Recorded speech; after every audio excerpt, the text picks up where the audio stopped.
Shiite mosque bombing. The Islamic State, IS, claimed responsibility for a suicide bombing in a mosque in Yemen's capital on a day where worshippers were gathered to mark the Muslim holiday of Eid al-Adha. By carrying out the attack, the Islamic State hoped to target Shiite Muslims and insurgents, whom the Islamic State considers to be heretics. The suicide bombing took place in Balili Mosque, located near a police academy where Shiite insurgents and their supporters purportedly go to worship. According to reports, witnesses said that after the first blast inside a mosque, a suicide bomber detonated explosives belt at the entrance as worshippers rushed out. The perpetrators hid explosives inside shoes and clothing to get past searches introduced at the entrance after previous attacks. The capital of Yemen, Sana'a, which was seized by Houthi insurgents last year, has faced similar strings of attacks by the Islamic State. One of the deadliest attacks perpetrated in this regard by the Islamic State occurred in March when 2 Shiite mosques were attacked by the group, an attack that claimed the lives of over 140 people. According to the United Nations, around 5,000 people have been killed in Yemen and 25,000 wounded, many of them civilians, since late March.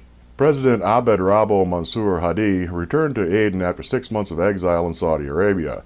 He has vowed to liberate his country from the Houthi insurgents who took over last year.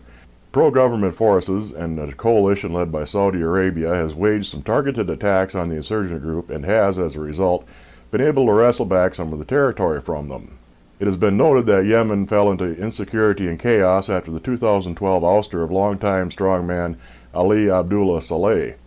This allowed for Houthi rebels to wrestle for control of power and the government. The Islamic State and the Yemen-based branch of al-Qaeda have long exploited this turmoil for their own territorial, monetary, and power gains. British Museum sorry for branding Jewish World War II fighters terrorists. The Imperial War Museum labeled a 1944 photograph of the British-led Jewish Brigade featured on their archives online with the caption, "Terrorist Activities, Men of the 1st Battalion Jewish Brigade during a March Past." The description below the image went on to explain that the Jewish Brigade was formed in September 1944 and fought in Italy under the British 8th Army. Many of its members went on to join Haganah and other illegal formations. The caption written under the image sparked several complaints from various Jewish groups, among them the Simon Wiesenthal Center.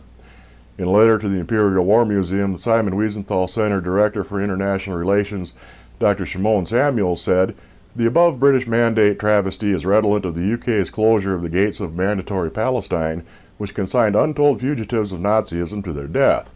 For British Jews, so many of whom served in Her Majesty's forces, who later came to nascent Israel as volunteers to repel British-led Arab invaders bent on the completion of Hitler's plan of extermination. Would you malign those loyal British Jewish military with the stigma of terrorism?" Dr. Samuels concluded his letter by asserting the Jewish Brigade under British command were heroes who combated fascist terrorists in Italy. They were eyewitnesses to the annihilation of their people as they joined the liberators of the camps. To call them terrorists is the greatest Holocaust revisionism imaginable. The Imperial War Museum has removed the photograph from their online archives and apologized for labeling the Jewish Brigade as terrorists. In a statement, the museum's communications manager, Byrone Phillips, wrote, "We apologize unreservedly. This was the historic label we received alongside the photograph, accidentally uploaded, in order to give the public access to our comprehensive archives. We have now removed this item and are looking in detail at all the other captions."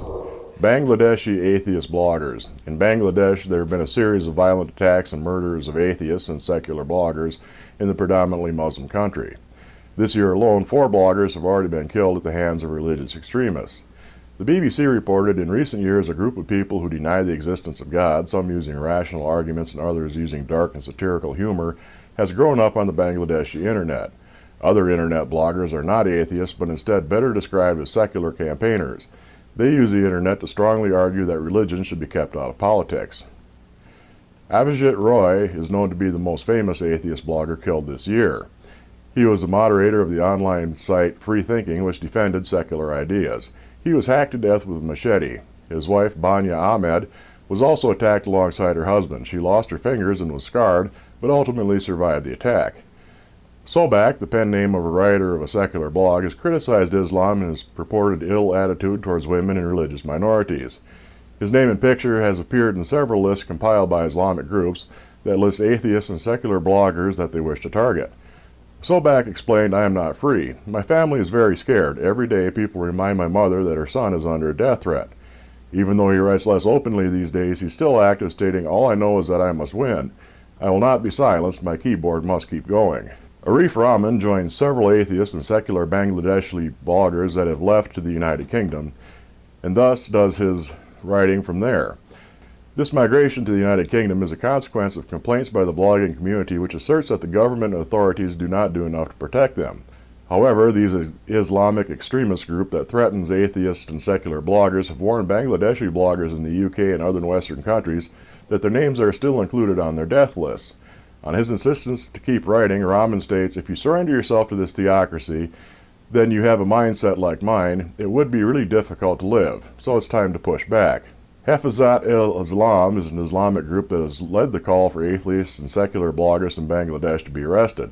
The group's joint secretary, Mohammed Zafrullah Khan. This group, however, has denied any responsibility with respect to the violent series of attacks and murders on secular bloggers and atheists. Bangladesh's elite commando force, the Rapid Action Battalion, is responsible for fighting terrorism in the country. When the director of the force, Benazir Ahmed, is asked about his thoughts on the murders of secular and atheist bloggers, his reply was, "We don't think we should confine our security concerns with the limits of national boundaries."